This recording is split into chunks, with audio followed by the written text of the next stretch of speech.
Levarme la moustache en la capucha.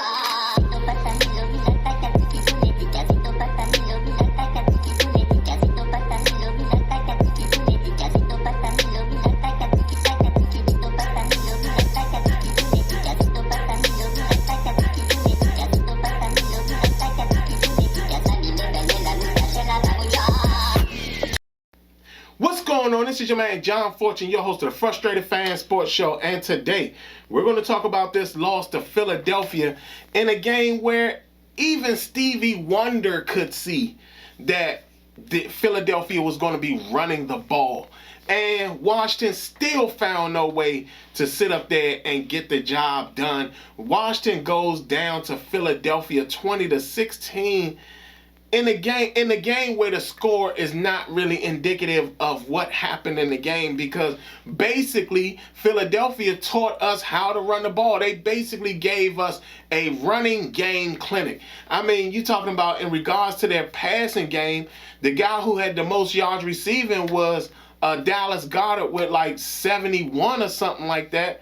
So, to be quite honest, y'all, this game is like crazy. I mean, the way Washington was playing today, it was almost like somebody walked up into the stadium and said, "Hey man, you know we got a football game today," and somebody was like, "You bullshitting," and it's like, come on, man, like come on, like why are you not ready for this game? Why are you not up to speed when it comes to this? I mean, this game got to a point at where it was so boring because all we saw all day was Philadelphia running the ball. It was so boring that we didn't even know what to. I was sitting there not even certain if I was actually looking at a game. And it's so funny because remember, this was the same style that Bill Callahan was running, and people talked about how boring it was and everything like that. Yeah, it was a very boring style, but they won. They won the game. That's all they need to do. They won the game. And why are we still even playing at this point? We might as well forfeit the last game, because to me it seems like everybody is basically checked out.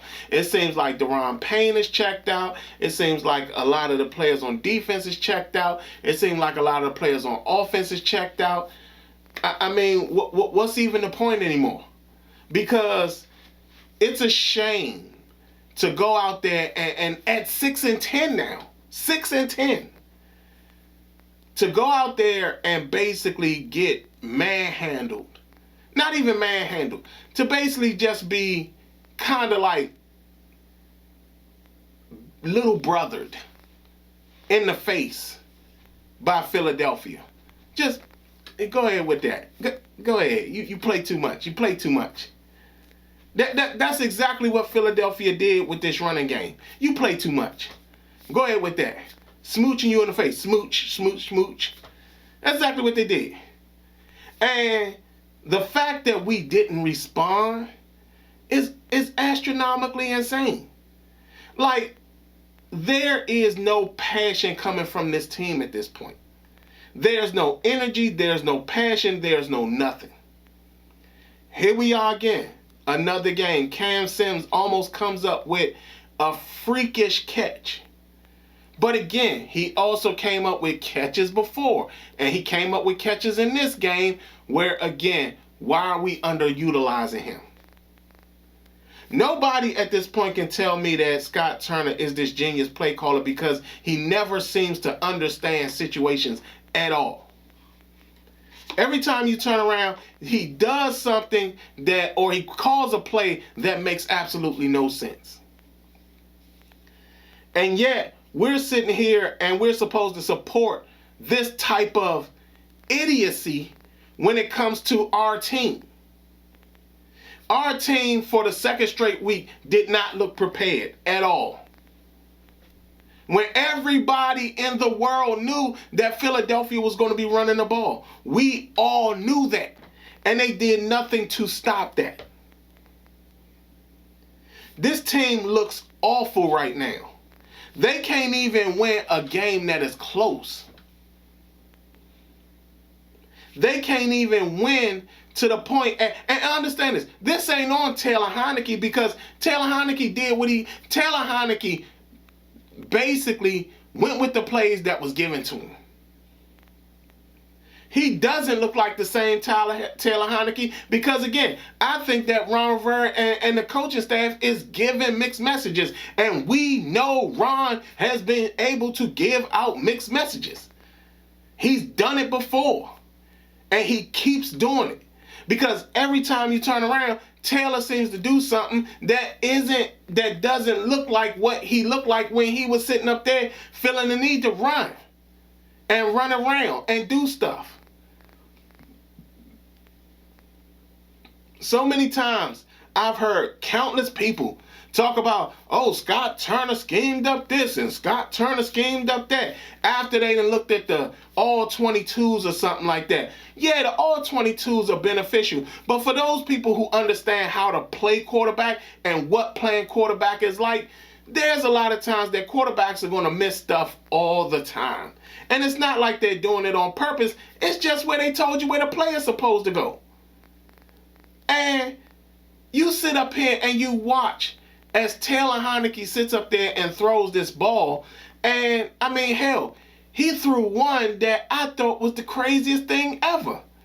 That could have been a pick if there wasn't a holding call that was called down the field.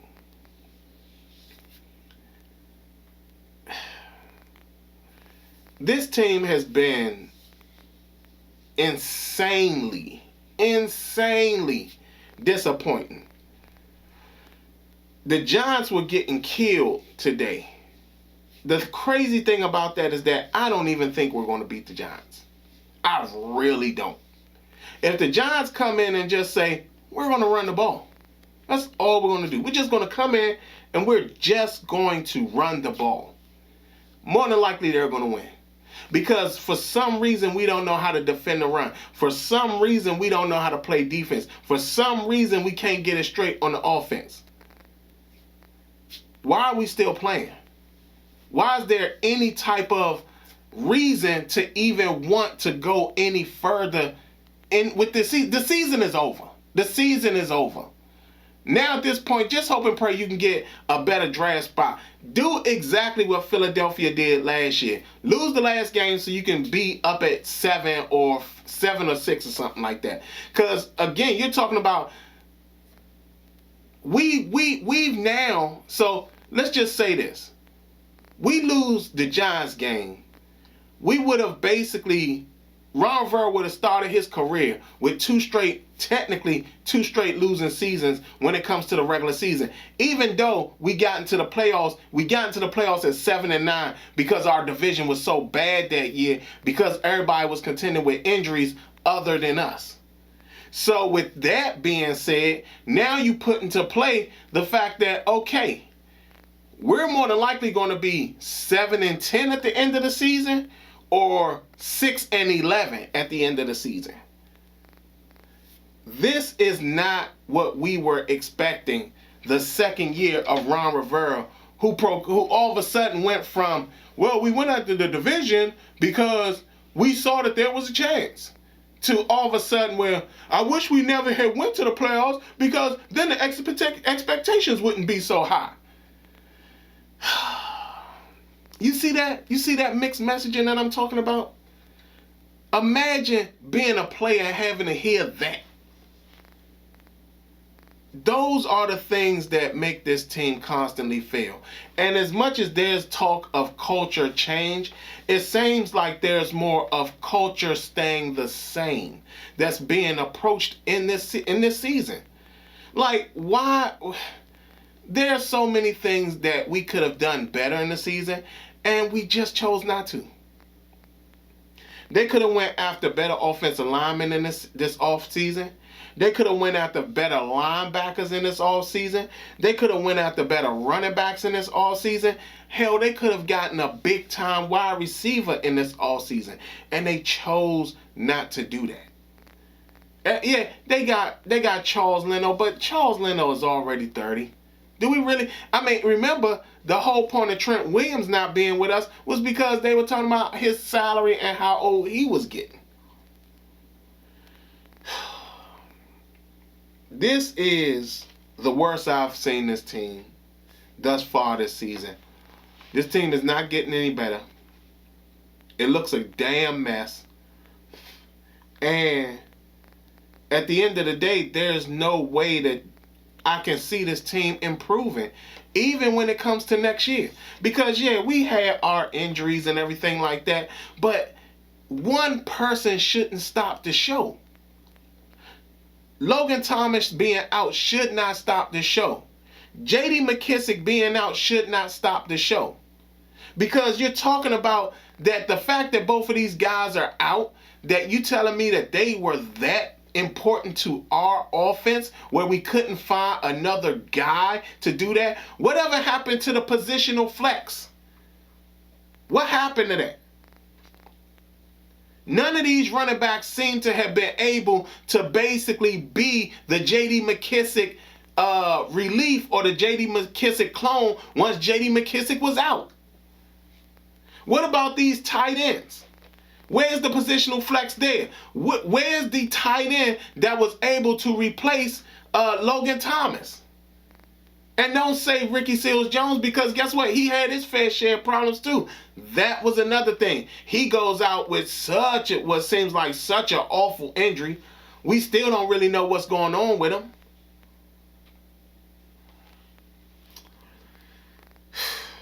And I don't want to hear about people being out due to COVID and all that. The Rams basically had the entire team was almost gone. Their game was flexed and they still won the game. We can't even win a simple game. We've now gone 1-4 in our division and gotten swept in 4 weeks by 2 teams. In 4 weeks, we got swept by 2 teams. In our division, by the way.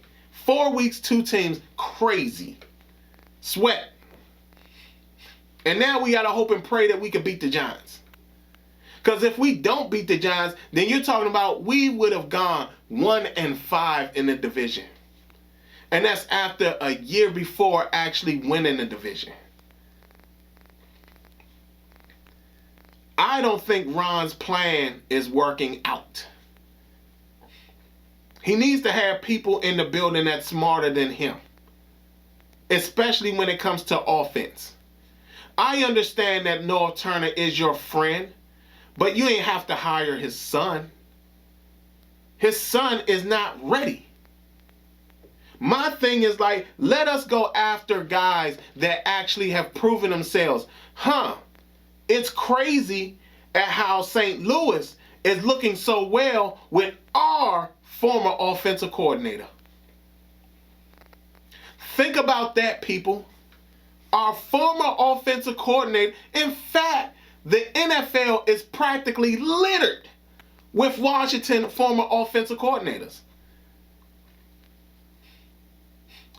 Pretty much, do you know that there are basically, 3 teams that have former Washington offensive coordinators on their staff as either head coaches or the coordinator, and they're about to make it into and they're basically in the playoffs. In the playoffs. Kevin O'Connell with Sean McVay in the playoffs. Kyle Shanahan in the playoffs. Matt Floor, Green Bay head coach in the playoffs. And we're looking like a bunch of fools as Ron Rivera wants to do a buddy favor for North Turner to give his son a job he's not even qualified for. I'm over this, y'all. I'm over this. Period. That's enough, y'all. This has been your man, John Fortune, and this has been the Frustrated Fan Sports Show.